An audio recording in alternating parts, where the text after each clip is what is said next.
Welcome everybody to the second day of APSIG Virtual 2020.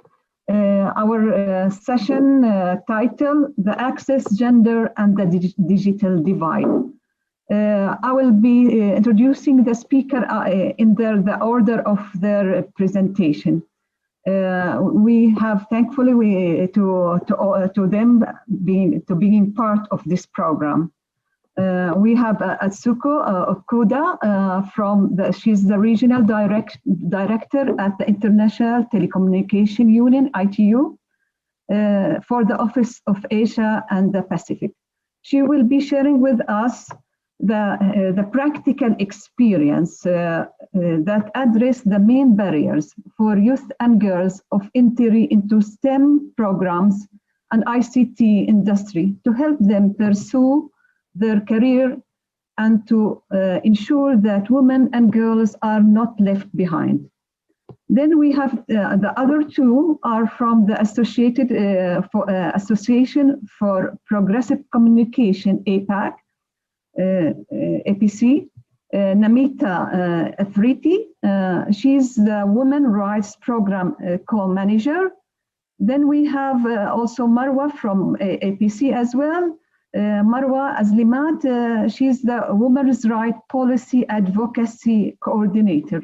They will be sharing with us a global research result of mapping on gender and access, and they will address how COVID situation made the research questions more relevant. So each of our speakers will have 3 minutes and I will be kind of excuse me, my dear speakers, for being strict with the time, because then we will have, I'm thinking instead of 20 minutes I've written to you, we'll have 15 minutes breakout session.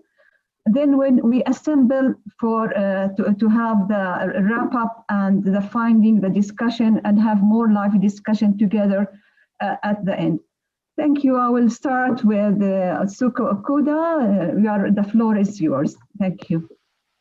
Thank you very much, Nadira, and the organizer for inviting ITU to this session, and in particular on the topic of gender and access, which is really a very hot topic in Asia and the Pacific. Next slide, please.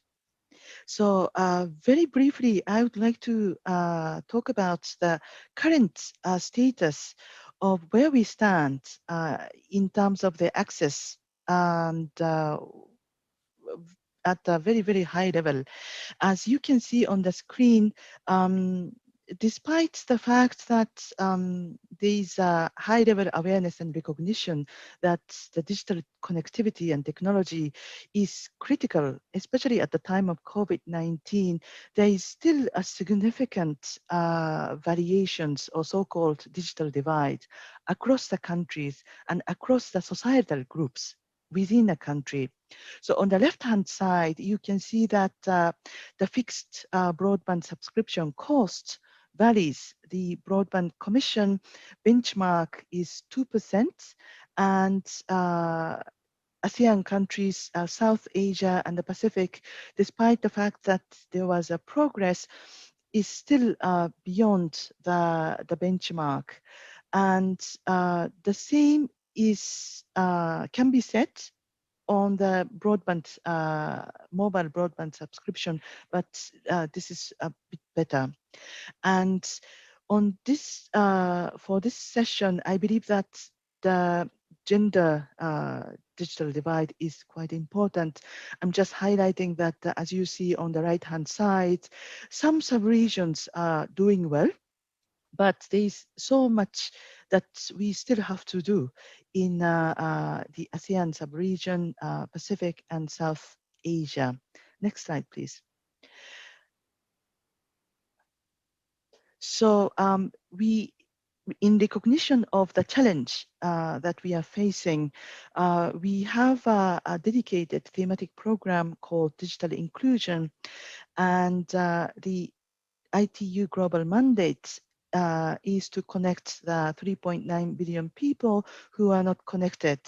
And of course, just very quickly, in Asia and Pacific, only 41.3% of the females are connected. And we believe that this has a cascading socioeconomic impact. And on top of that, there is a dimension of disabilities and youth. So the young female with disabilities who are young have a much, much higher chance of not being connected. Next slide, please.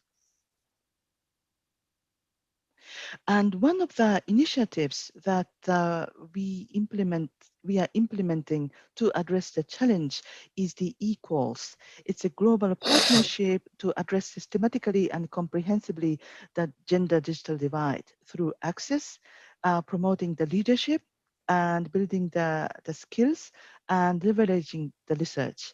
Next slide, please. And I just want to highlight that this is one of the latest initiatives that we implemented, 2020 Equals Tech Awards. And we have the winners you see on the screen. And we encourage that more of the female leaders will come forward and pursue the career in technology. Next slide, please. Yeah, can you, Tsukot, interrupt because we are talking beyond the 3 minutes? Yes, yes. Yeah, can you share this in the breakout room? You are welcome to share that. Yeah, I appreciate it. Yeah, thank you. Perhaps, thank you. Thank you. That's fine. Sorry for that. Yeah. So now we move to Namita, if possible. Thank you, Nadira. Obviously we have to move fast. Welcome everyone. It's afternoon here. I'm not sure what time it is where you are. I am Namita from Association for Progressive Communications, and we do a lot of work around internet rights. I'm part of the Women's Rights Program, as with Marwa, who's my colleague, and she will be speaking next. And part of our work in the recent time has largely focused on access, but also on online gender-based violence. In the last few years, one of the things that we have been working on in particular has been the question of kind of with the Internet Governance Forum on working on best practices in relation to gender and access, sort of forming baseline studies of what are the issues in relation to gender and access. So a few things I want to point out before we go into our breakout rooms that I think are useful in relation to thinking about this issue. One is that we need to think about meaningful and substantial access. It's not just access to a device, but what you can do with the device, what is possible, how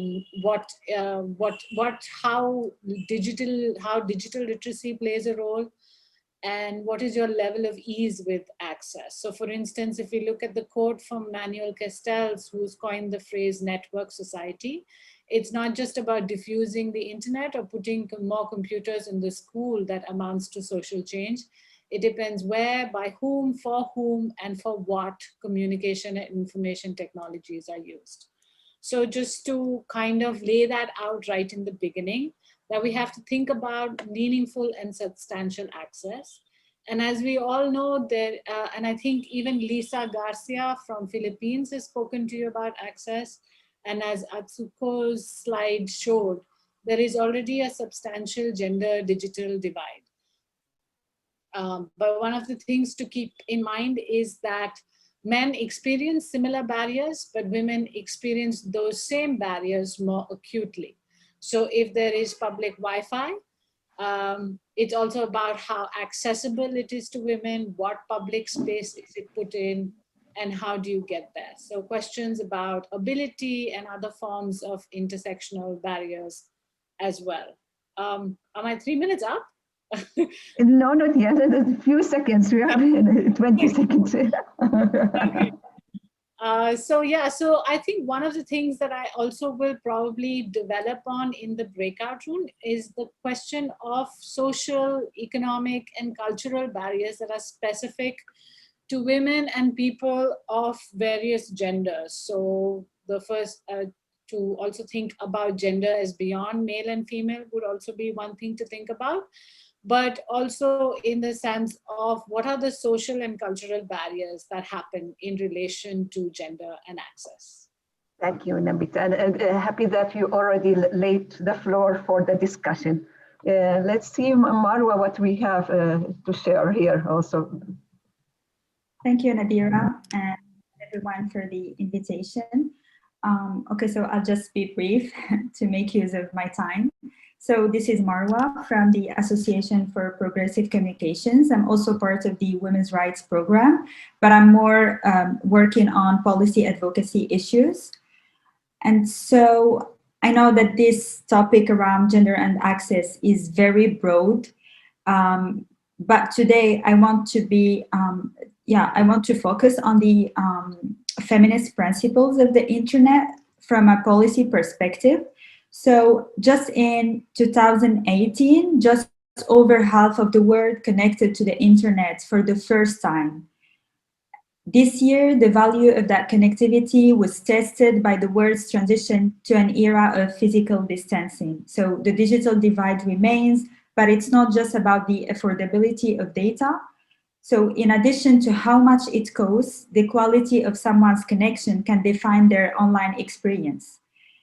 It's something around meaningful connectivity that goes beyond simply being connected to creating an enabling environment for both women, men, and people of diverse genders to reach their full potential online, while being mindful that women are disproportionately impacted by the online environment. So within the context of a global pandemic, the pervasiveness of existing inequalities and structures of discrimination are magnified. So I guess the time has, and hopefully the time has come for a feminist internet. So the feminist principles of the internet advocate for an internet that is accessible, available, usable, and affordable to all persons without discrimination. And today, against the backdrop of structural inequality and contemporary challenges, regulations, and responses, we would need to meet the standards envisaged in the feminist principles of the internet, in particular, whether present responses recognizes the principles of internet access, gender equality, and non-discrimination of marginalized groups and groups at risk. So certain conditions have to be aligned to recalibrate existing efforts, shift narratives, and develop new standards that can enable and reflect genuine inequality and inclusion on the internet. These conditions include pre-existing inequalities and vulnerabilities, the magnification of these issues in the present context, inadequate regulatory responses, while accounting for the online nature of the COVID-19 pandemic. So during our breakout room, I would like to take you on a journey of imagining, but also providing recommendations on suggested requirements for feminist ICT regulations that can present a very critical moment for the feminist principles of the internet, but also for the broader internet governance community. Yeah. Thank you, Marwa. Thanks a lot. So now we'll ask our Zoom volunteers to split randomly the group into 3 rooms. And then we'll, by the way, in these 3 rooms, I'm not sure if everybody noticed, we can broadcast when the time is ended. So like if we're having 15 minutes, we can say it is 1 minute left. So everybody can assemble back. So may I ask our Zoom volunteers to split us in the breakout rooms? Yes, sure, Nadira. Hello, everyone. We are going to divide all of you to 3 breakout rooms, and we will assign rooms randomly. The time limit for the breakout sessions will be 20 minutes. Sessions will automatically end after 20 minutes. Excuse me, 15 minutes session, not okay, 20. Sure, it's 15 minutes. Yes. I'm going to do that.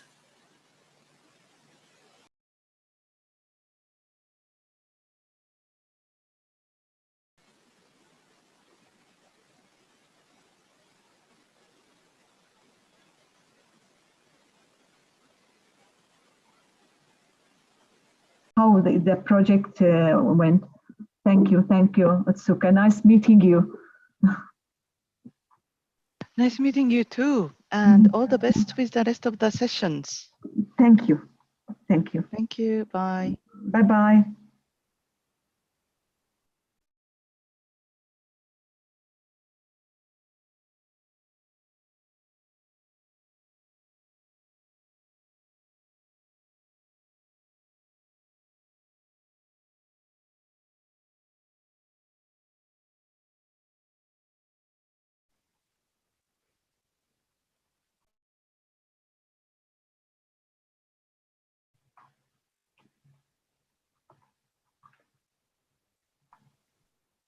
The video is running, but without audio.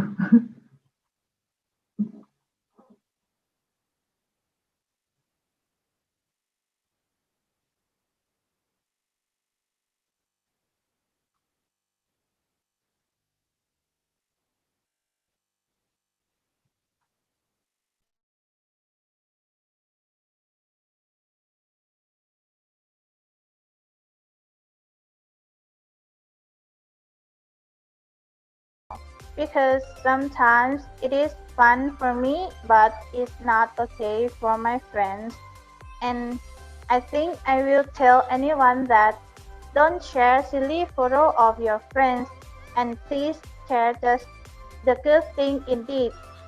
Thank you. As a teacher, I will tell you that I will motivate and activate my students to aware of using ICT, because I know that ICT is very important and useful, right, for the future life of my student. So the more we know ICT, the more opportunity they will get in the future world.